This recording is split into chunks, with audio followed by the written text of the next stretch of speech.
Today, it's all about spearphishing and how you can protect yourself from spearphishing. I have my expert Ben with me. Ben, welcome so much on the show. Thank you for having me, Heike. So, Ben, I know you, but my audience or our audience might not all know you. So, can you please quickly introduce yourself? Hi everyone. Yeah, so I'm Ben Harris. I'm a PM at Microsoft and I work on the Microsoft Defender for Office 365 team.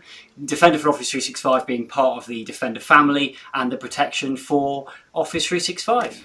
That's exciting. So, I have the right person with me. So, Ben, what is spearphishing? Like, can you talk a little bit about what it is before we dive in? Of course. So spearphishing is essentially really targeted phishing. So if we think about phishing and the kind of attacks that you'd normally get through phishing, so the kind of emails that might tell you that you've got a parcel waiting to be delivered, click here to log into this particular parcel courier, or it might be something generic such as your email access is expiring or you're running out of space in your mailbox. Those kind of attacks are really broad and they target tons and tons of organizations without much in the way of customization or kind of anything to really zone in and try and get clicks from users. So spearphishing is far more targeted. So people are going to have done research first. They might know particular companies that you work with. They might know particular relationships through social media or other applications such as LinkedIn or your company's website, and they're just trying to really narrow in and target you to to increase that click rate essentially. Okay, so that's bad. I would assume I have you here so can help everyone to get protected against it. So is there a chance to actually be protected against spearphishing, phishing? So we've got a comprehensive suite of protection from Defender for Office 365, and that protects you from all the way from spam all the way to the really complex targeted spear phishing and other forms of phishing such as whaling that we see, which is where we target your C-level executives, hence the term whaling, because you're going after a big fish rather than some other fish in the organization. That's funny. I see. I didn't even know that context. So before we actually go into how we can get protected, so what are some of the key indicators for spotting such a spear phishing email? Like, what are some recommendations for everyone who is not on the administrative side? I mean, even for them, but what should everybody look after or for? A really easy way to spot phishing, or at least get you on the kind of roadmap to finding it and being a really good person at spotting fish, is to look for any sense of urgency or need in an email. So if you've got a time restriction, so your mailbox is going to expire if you don't click this within 24 hours, or as I say, your parcel is going to be delayed if you don't click this or do this. Any form of urgency or need, anything that makes you feel anxious or makes you feel fearful of consequences in an email, you need to really scrutinize that, because that's what the attacker is trying to do, to generate more clicks and to try and generate actually getting to whatever they're trying to do within that email. Okay, urgency is one important indicator to watch out for. What else? Along with urgency might be the application of trust in that email. So where someone tries to imply they have a connection to you. So it might be your boss or colleague has sent you an email while you're in a meeting and it says, hey, are you available? Are you free to buy me an Amazon gift voucher, for example? I can't get one right now, I'm tied up. And then they're going to ask you to send the Amazon gift card across to them. That's a really common way of utilizing a relationship as a way to build trust in a phishing email.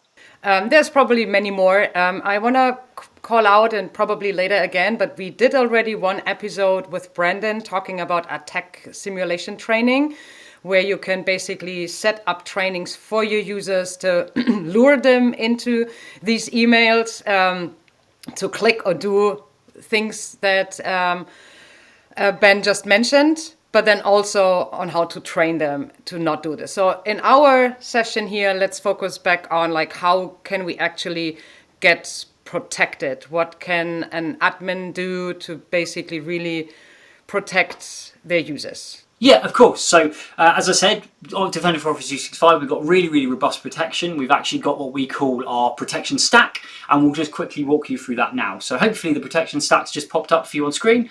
So this is our multi-layered protection stack. This is what you get when you purchase Defender for Office 365. And we've essentially got 4 key layers.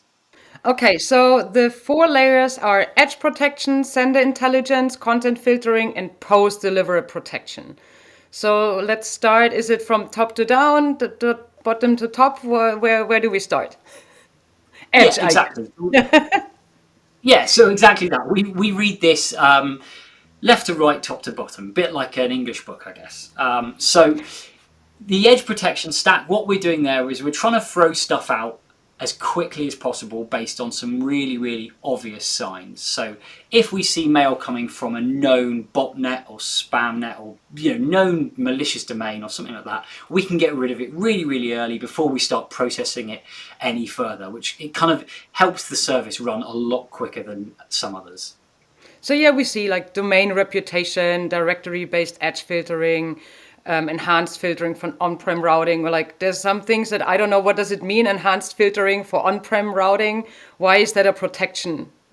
Of course. So to quickly run through them, network throttling is doing exactly what it says on the tin. We're throttling you based on your network potentially and how new you might be. Same with IP reputation. So particular IPs might have poor reputations from lots of bad emails. Same with domains. So those 3 are really, really simple. Directory-based edge filtering, that's making sure that you exist or the mailbox that is being sent to exists within the organization. So if, for example, I'm just spamming loads and loads of emails at your organization, I might just be using first names dot last name out of a dictionary or a common names book or something to that effect. This is going to protect you by dropping all the mails to people who just don't even exist straight away. Backscatter detection is detecting kind of other more advanced ways of trying to attack mailboxes and potentially do denial of service and stuff like that.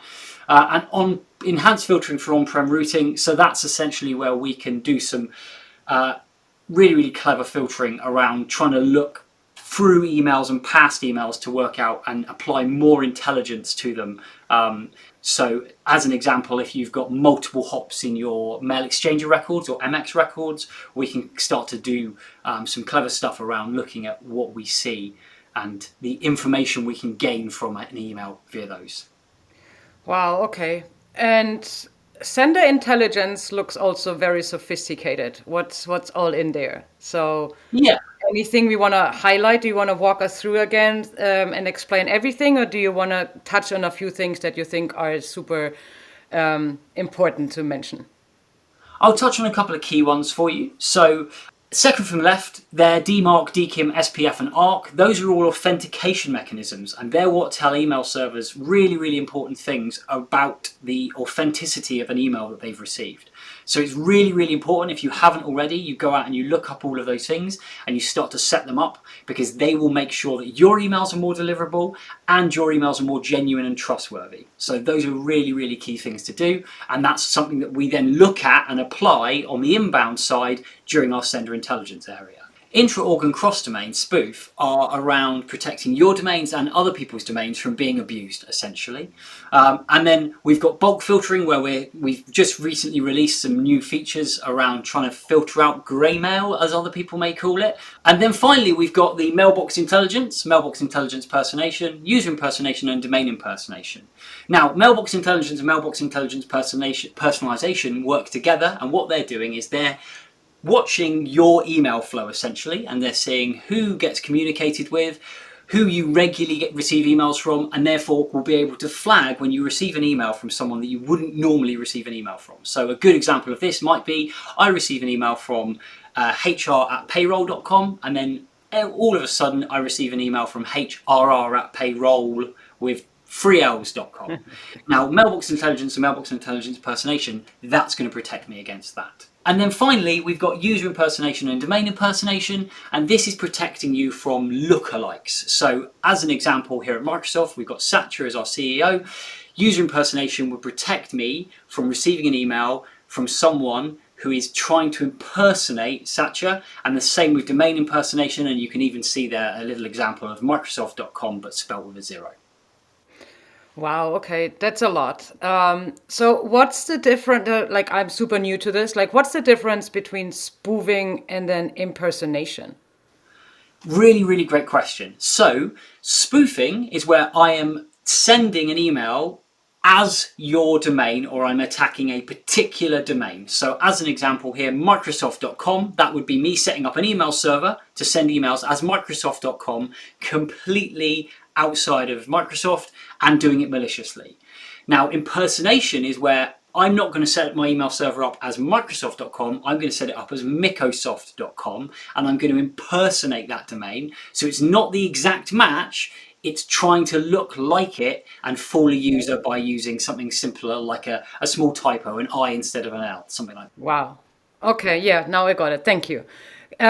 So let's move to the next layer, which is the content filtering. There is a lot of, wow, engines in there, models. And do you want to pick a couple again? So we don't want to spend the entire time on the slide, but maybe just the Yeah. highlights for you.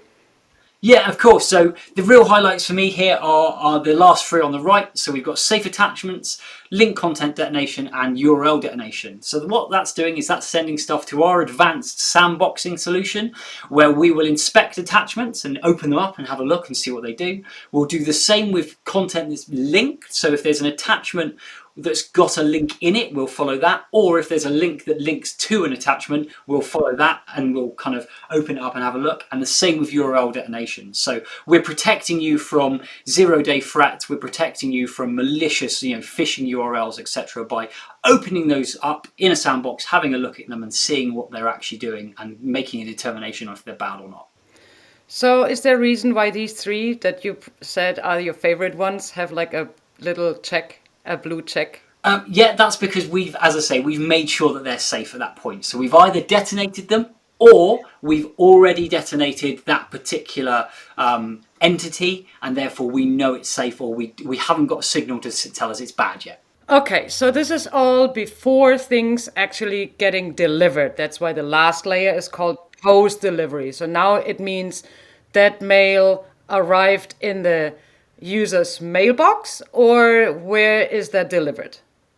Yeah, exactly that. So wherever it's being delivered, be that it could be, for example, stored into a OneDrive folder, or it could be in Teams, or it could be being opened by an Office client. So it's really important to remember that Defender for Office 365 is not just an email protection suite; it's actually an Office 365 protection suite. Good point.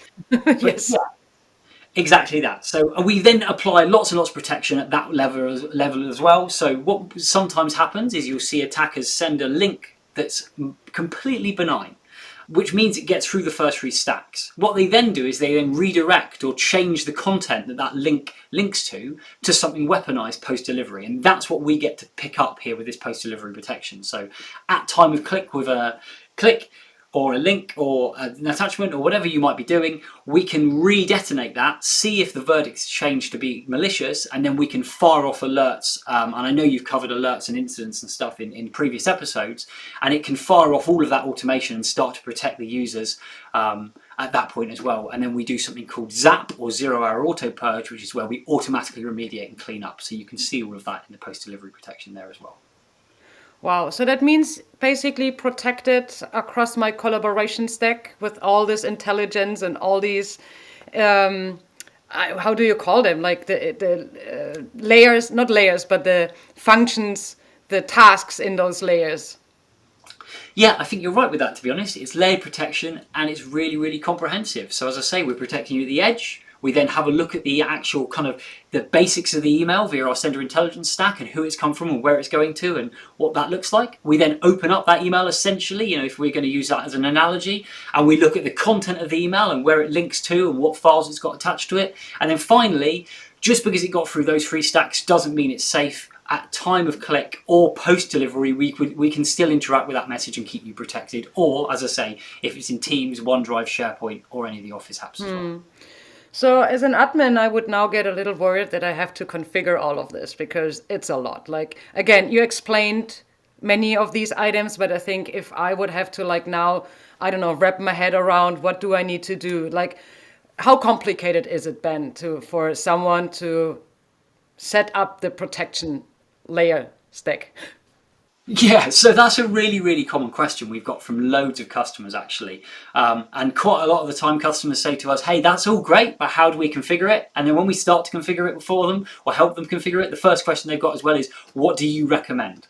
So the good news is we've created a whole new package of preset policies, we call them. We've got standard and strict, and those are essentially bundles, which are all of these policies configured exactly as we would like to see them configured for you. So you just press yes, enable those. Yeah, you're protected exactly how we want to see you protected. It's like But more importantly, if we release a new feature, you get that protection as well as our recommendation. So it continually keeps you up to so date. it's like security baselines, right? So we also have them for, I know from Windows, I think it's basic, very secure, not secure. Like there's also various baselines that people can pick from if they're protecting a domain controller, a file server, a regular client, and so on, right? So you have your,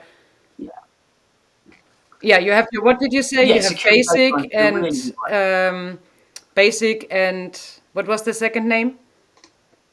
it's standard and Strict. strict, Yeah. but yeah, it's baseline is a really, really good analogy for what this looks like in Office 365. Okay. Do you want to show us the package? Is that something you can do? Yeah, let's do that. So here we are in the Security Portal home, and to configure preset security policies, we just need to navigate down to email and collaboration. Now, if you don't see all of the good stuff here in email and collaboration, and more importantly, you don't see things like attack simulation training from the earlier episode with Brandon, all you need to do is go to aka.ms/trymdo, and you're going to get a full trial of our Plan 2, which is our most rich trial for Defender for Office 365. So it's super easy to do that. But for now, all I'm going to do is go to Policies and Rules. I'm then going to navigate to Threat Policies. And this is where you'd come to configure all of those things that we saw on the previous slide. But all I'm going to do is go to Preset Security Policies because I want to make use of those baselines. I'm going to choose Standard Protection, press Manage Protection Settings, and that's going to open this flyout and the wizard to allow me to protect all of the users in my organization with Standard Protection. So here I'm going to choose All Recipients, and if you really wanted to, you could exclude some recipients. So why would I exclude someone? So great question, Heike. You might want to exclude a user because they're really, really high importance within the organization, or they receive lots and lots of really business sensitive emails, and therefore you just need to double check the protection before you start applying it to them. In most cases though, you can just apply it to all recipients and then tune the protection very, very easily. See, I have no clue about this person. I would think you would exclude a less high valuable user. So I thought like the more valuable the user is, the more protected it should be. Agreed. Yeah, that's exactly what I would recommend wherever possible. Using Threat Explorer, which we can cover off in a minute or two, you will be able to see all the detections and all of the everything we pick up essentially. So it's not as if you need to exclude a mailbox to be able to see the types of fish you're receiving, because all of that would be visible in Explorer anyway. Okay. But for the most part, yeah, you want to have standard protection for all your users. In fact, you might even want to go to strict protection for some of your more high value targets. Yes, yes. Okay. So that's Exchange Online protection. So that's all your basic Exchange Online protection. You can then apply the protection to the previously selected recipients if you want. If you made a load of custom suggestions, or it's all there, really easy to configure. And then finally we get to impersonation protection, which is the next part of the presets, and it's the only real customizational part. There's 3 different settings here, and hopefully you remember from earlier, we've got users, domains to protect. When you add a name or an email address here, what you're doing is you're protecting that user from being impersonated. So a good example again would be, I regularly communicate with Heike at anotherdomain.com. Now, if I add you in here, like that, that is now going to protect me from ever getting an impersonated email from you. So that's going to protect me from Heike at another domain with a 1 in it instead of an i.com, for example. So you don't have to protect your internal users in this. You can protect internal and external users, but the key thing is you're trying to protect the users that are most likely to be impersonated in your organization.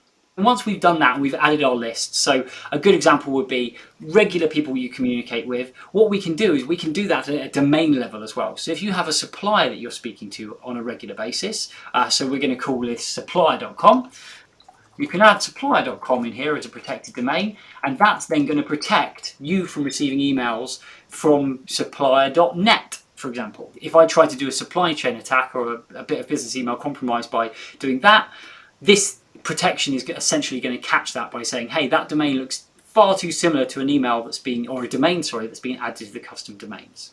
So, stupid question. Like, do I need to add my own, like at Microsoft.com, or if that is what company A, do they need to add company A, or is this already logical that they are protecting that domain from being impersonated?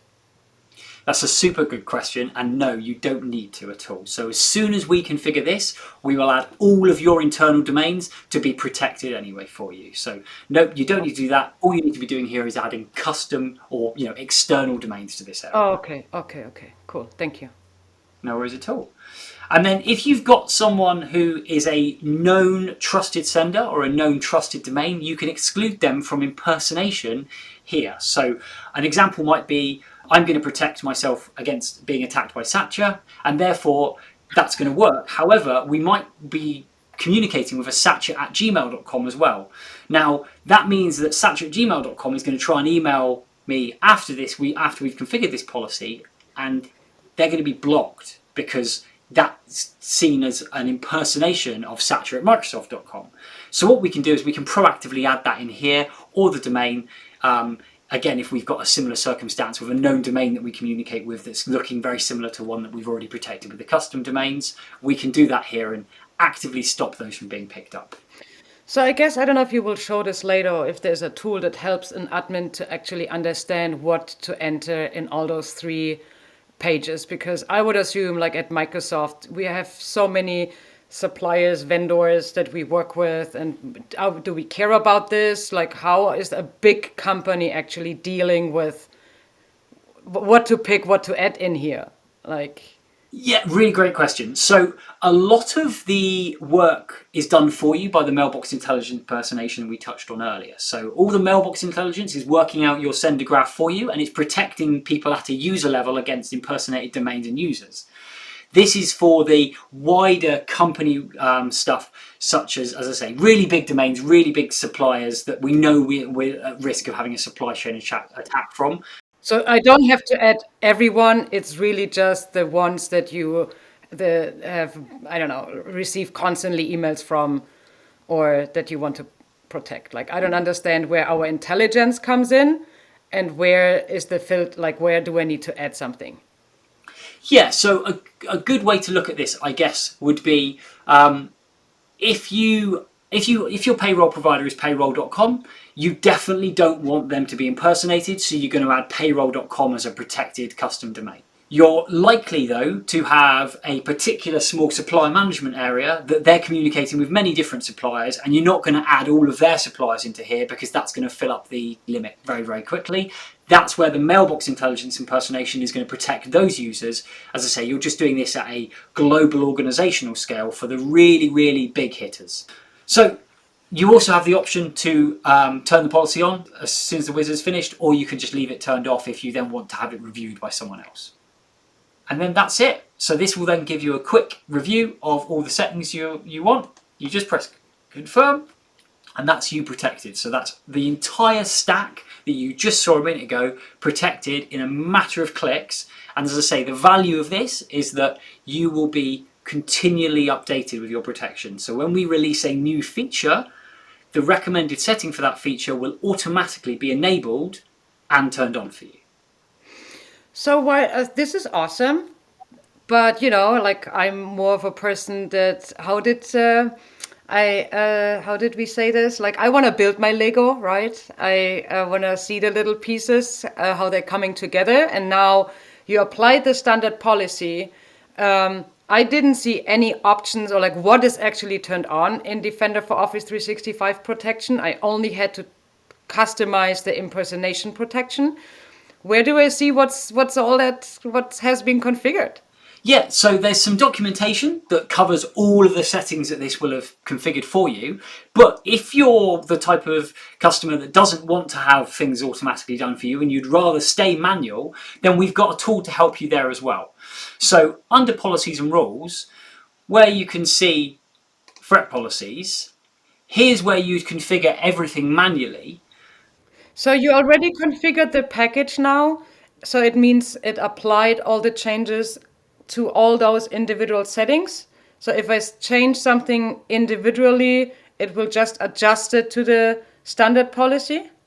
No, so the preset security policies will always override any custom policies. So if you have a load of custom policies today and you want to try the preset experience and you want to kind of move to the new modern way of managing Defender for Office 365, all you've got to do at that point is just simply enable the preset security policy and that will override all your custom settings. So, in order to apply my custom settings, I will have to disable the preset policy. Okay. Yes, or disable it for the particular user that you need the custom policies for. Okay, that makes sense. So, and now this is all, I mean, I guess, wow, it's all the different things that we talked about in the protection layer. Do you have any guidance on like how are our customers usually doing this? Like, are they going with the preset? Do they apply their own settings? If so, do we have a how-to guide or something that you can share? Yeah, we do. So I'll be honest, it's a bit of a mix at the moment with customers. Some customers are using the preset policies and we have some customers still doing things manually. But if you go to ak.ms/step-by-step, so ak.ms/step-by-step, that will take you to a set of guides that will help you get configured with loads and loads of different stuff and get you using the product. So Ben, if we look at our customers, and I know you work with a lot of customers on a daily basis, like are they more the manual configurer or I go with the policy, the template? So it's a bit of a mixture at the moment. So we've got a lot of customers that are still using kind of manual policies essentially, where they've got to go in and manually change them and update them. And we've got quite a few customers moving across to the preset policies. I think preset policies is the direction of travel, if that makes sense. Yeah. But some people still prefer the kind of manual hands-on and more importantly, the control for them that a custom policy brings. So, and then of course comes the question, also because I'm seeing or like saw it earlier on the screen, but like, yeah, what if there's an issue with my policy, or I don't know if there's an issue, like what can help me to see what has been configured and what is not working in the way that I want it to work? Yeah, so if you are using manual policies, you can actually use Configuration Analyzer to double check your policies and basically delta them against our standard and strict recommendations. So I'll do that now for you. So under email and collaboration, I've gone back into policies and rules and threat policies, and I'm just going to choose Configuration Analyzer, which will bring me to this page, where as you can see, I've got a lot of recommendations based on a particular policy, the setting, where the setting is and the current configuration, so I can look at my custom policies, as I say, in a delta compared to the standard or strict recommendations. So we'll take this one here, for example. Recommendation is to be set to quarantine message. Currently, it's set to move to junk email folder for high confidence spam. So this tells me we're sending high confidence spam to the junk email folder at the moment, and the recommendation is it should be set to quarantine. So all I need to do is press apply recommendation, and that's it. Off it goes, it's applied that recommendation. That's awesome. So now you can even compare the standard to the strict. I was wondering, can someone see, of course, I'm sure we have it in the documentation, but like basically really, that's awesome. Cool. Yeah, I like the it. documentation is pretty heavy, whereas this makes it really, really quick and easy. And more importantly as well, you can go in here, look at the analysis, look at the history. You can compare all of this if you need to as well. So this tool is really, really useful. So Ben, you showed us how to easily set up the policy, like apply a baseline policy, as well as then do all the customization. What's the difference? How you can customize. You mentioned at some point that we want to go to the Threat Explorer. I'm not sure why we want to go there, but let's go there, right? Yeah, of course. So this is Threat Explorer, and this is where I said you can kind of basically look and get a window into all the email that's going through your environment. So you get to see all the legitimate email, all the bad email. You get to take actions, trigger investigations, and do all of the kind of stuff that you already know about from the M365 Defender suite. But this really gives security teams and email administrators a window into their messages. So as a bit of an example, what I'll do is I'll find you a malicious message now, and we can dig right into it and see just what we saw in that sandbox that I mentioned earlier when we were covering the detection. So here's a malicious email that a user received, and we'd like to dig in a little bit more into it. So we can click on this, and straight away we get a load of information fly out. So if you're previously a person who used to dig into email headers, you no longer need to do that, because actually we're going to try and take all the information that you'd normally gain from the headers and put them all here really quickly and easily for you to see.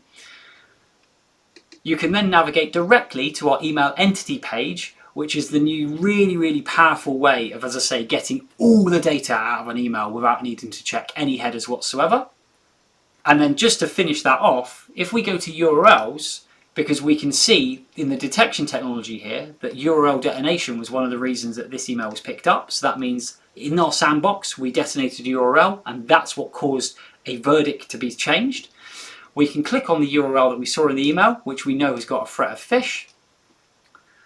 Open this, and more importantly, we now get to see exactly why it was detected as phish, all the contacted URLs, any kind of behavior we get to see as well. And then finally, we also get to click on the screenshot, and we get to see a screenshot of the web page exactly as the VM saw it, or the sandbox, shall we say, saw it as we spun it up and had a look at it. So as a SecOps person, yeah, I've just been able to do all of that simply from the Explorer view and jumping into the email entity page. And I now know exactly where that URL goes and what it even looks like.